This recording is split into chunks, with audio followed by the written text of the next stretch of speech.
హల్లెలూయా. దేవుని స్తోత్రం అండి. నన్ను ఇక్కడ నిలబెట్టుకున్నందుకు దేవాదేవునికి కృతజ్ఞతాస్తుతులు చెల్లించుకుంటున్నాను. ఈ అవకాశం ఇచ్చిన ఆత్మీయ తల్లిదండ్రులకి, ముగ్గురు పాస్టర్ల గారికి, కూడి వచ్చిన మీ అందరికీ నా హృదయపూర్వక వందనాలండి. నేను చెప్పబోయే మాట 6వ మాట, యోహాను సువార్త 19వ అధ్యాయం 30వ వచనం అండి. దేవుడు శిలువలో పలికిన 6వ మాట, యేసు ఆ చెరకు పుచ్చుకొని సమాప్తమైనదని చెప్పి తల వంచి ఆత్మను అప్పగించాను. ఓకే అండి. యేసుప్రభుల వారు ఈ భూమి మీదకి రావడానికి కారణం, ఆయన ఒక ప్రణాళిక కలిగి వచ్చారండి. ఆయనకి తండ్రి అయిన దేవుడు ఆయనకు అప్పగించిన చిత్తాన్ని నెరవేర్చడం కొరకై వచ్చారు. మనం చూసినట్లయితే యోహాను సువార్త 17వ అధ్యాయం 4వ వచనం చదువుకుందామండి. యోహాను అధ్యాయం 17వ అధ్యాయం 4వ వచనం, నీవు నాకు ఇచ్చిన పని నేను సంపూర్ణంగా నెరవేర్చి భూమి మీద నిన్ను మహిమపరిచితిని. సరే, ఆయన తండ్రి అయిన దేవుడు కుమారునికి అప్పగించిన పని సంపూర్ణంగా నేను నెరవేర్చి భూమి మీద నేను మహిమపరిచితిని అని చెప్పారండి. ఆయన భూమి మీద రావడానికి కారణం సర్వ మానవాల పాప పరిహార్థమై భూమి మీదకి వచ్చారండి. పాపాన్ని తీసివేయడానికి. అసలు పాపము ఎక్కడ మొదలైందండి? మన పితరులైన ఆదాము అవ్వల దగ్గర మొదలైందండి. అక్కడ పాపం మొదలవడం బట్టి తండ్రి అయిన దేవుడు ఆయనకి మధ్యన అడ్డుతెరని ఏర్పరిచారండి. అడ్డుతెర అంటే పరిశుద్ధ స్థలం, అతి పరిశుద్ధ స్థలానికి మనకి మధ్యన అడ్డుతెర కింద ఏర్పరచబడిందండి.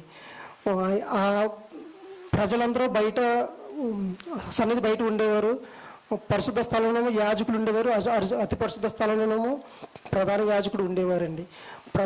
మానవాళ పాప పరిహార్థ బలి అయ్యి ప్రధాన యాజకుడు సంవత్సరానికి ఒకసారి అతి పరిశుద్ధ స్థలంలోకి వెళ్ళి దేవుడిని మొరపెట్టి మన పాపాల నిమిత్తం ఆయన ప్రోక్షింపజేసేవారంటండి. అయితే అతి పరిశుద్ధ స్థలంలోకి ప్రవేశించేటప్పుడు యాజకుడు ఆయన నడనికి ఒక తాడు కట్టి, ఒక గంట కట్టి పంపించేవారంటండి.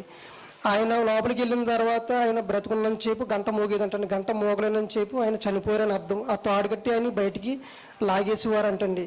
ఎందుకంటే మనం పరిశుద్ధ స్థలంలో కూడా అడుగుపెట్టి అర్హత లేని వాళ్ళం అని మనం. ఎందుకంటే మనం బయట ఉండేవాళ్ళం. పరిశుద్ధ స్థలంలో యాజకులు ఉండేవారు, అతి పరిశుద్ధ స్థలంలో ప్రధాన యాజకులు ఉండేవారు. ఆయన సంవత్సరానికి ఒక్కసారి వెళ్ళేవారు. పైగా ఆయన కూడా అతి పరిశుద్ధంగా ఉండి వెళ్ళేవారంట. అట్లీస్ట్ ఏంటంటే చెమట కూడా పట్టకూడదంట లోపలికి వెళ్ళేటప్పుడు. అంత పరిశుద్ధంగా ఉండాలంట దేవుని దగ్గరికి వెళ్ళేటప్పుడు. అటువంటి పరిస్థితుల్లో ఉన్నాం కనుక మనల్ని దేవుడికి సమీపంగా తీసుకురావాలని, దేవుడికి మనం జతపరచాలి, దగ్గరగా ఉండాలి, ఆయనతో మనం డైరెక్ట్ మాట్లాడాలి, ప్రార్థించుకోవాలని ఆయన దేవుడు ఒక ప్రణాళిక కలిగి తండ్రి అయిన దేవుడు కుమారుతో చెప్పారండి. వేదాలు ఏం చెప్తున్నాయంటే అండి, మనకి పాపానికి ఒక పరిశుద్ధ రక్తాన్ని చిందించాలంటండి. పరిశుద్ధ రక్తాన్ని చిందించాలంటే మనలో ఎవరు పరిశుద్ధులు లేరండి.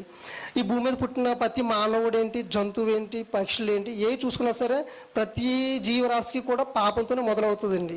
అతి పరిశుద్ధ రక్తం మనకు కావాలంటే అండి ఎక్కడంటే తండ్రి అయిన దేవుని దగ్గర కుమారుని అయిన యేసుప్రభుల దగ్గరే ఉందండి. ఆయన దగ్గరే పరిశుద్ధ రక్తం ఉంది, ఆయనే పరిశుద్ధుడండి. అందుకే ఆయన జీవితంలో ఆయన పుట్టుకతో కూడా పరిశుద్ధంగా పుట్టారని, జీవించినంతకాలం కూడా పరిశుద్ధంగా జీవించారండి. ఆయన జీవించిన తర్వాత మళ్ళీ మనకి తండ్రి అయిన దేవుడు ఏర్పరిచిన ప్రవచనాలు కూడా మనకి నెరవేర్చాలంటే పాత నిబంధనలో ఇంచుమించు 300 ప్రవచనాల వరకు ఉన్నాయండి. ఆ ప్రవచనాల నెరవేర్పు కూడా మనకి అట్లా కొట్టివేయాలి, సమాప్తం చేయాలంటే తండ్రి అయిన దేవుడి దగ్గర నుంచి కుమారుని దిగిరావాలండి. మనకి ఈ పరిశుద్ధ స్థలానికి, అతి పరిశుద్ధ స్థలానికి అడ్డు ద్వారా చించి వేయాలన్నా సరే కుమారుడు దిగిరావాలండి. ఆయన శిలువలోని వేలాడుతూనే ఈ తెర చించి వేశారండి. తెర ఎవరు వాళ్ళు చింపలేము. మన వల్ల కాదండి ఆ తెర చింపాలన్నా, వాళ్ళని మనం తీయాలన్నా. అయితే దేవునికి మనం సమీపంగా తీసుకురావాలని చెప్పి ఆయన తండ్రి కుమారునికి అప్పచెప్పించే పని సమాప్తమైందని చెప్పి ఆయన పలికి, అలాగే శిరసలో ఉన్న వాళ్ళని విడుదల చేసి, కుంటివారిని గుడ్డివారిని బాగు చేసి ఆయన ఇంకా అనేక కార్యాలు చేశారండి. అలాగే ధర్మశాస్త్రం అండి, ధర్మశాస్త్రాన్ని దేవుడే రాసించారండి. ఆ ధర్మశాస్త్రం మనం చూసుకున్నట్లయితే పాత నిబంధనలో ఎక్కువగా మనకి ఏమిటంటే శిక్షా విధే కనిపిస్తుందండి. మనం చిన్న తప్పు చేసిన దానికి శిక్షా విధే ఉందండి. ఆ ధర్మశాస్త్రాన్ని రాసించింది దేవుడండి. దాన్ని తీసివేయాలన్నా సరే దేవుడి వల్లే అవుతుందండి, ఎవరి వల్ల కాదు. ఆ ధర్మశాస్త్రాన్ని కొట్టివేసింది కూడా సమాప్తం చేసింది కుమారుడైన యేసుక్రీస్తుల వారండి. ప్రవచనాలని నెరవేర్చింది కుమారుడైన యేసుక్రీస్తుల వారండి. ఈ తెరను చించివేసింది కుమారుడైన యేసుక్రీస్తు వారండి. మనకి తండ్రికి సమీపంగా తీసుకొచ్చింది కూడా కుమారుడైన యేసుక్రీస్తు వారండి. అందుకని ఆయన పంపించిన పని సమాప్తం చేసి నేను సంపూర్ణంగా చేశానని చెప్పి దేవుడి దగ్గర శిలువలో 6వ మాట సమాప్తమైందని పలికారండి. ఈ చిన్న వాక్యం దేవుడు దించిన కాక దేవుడికి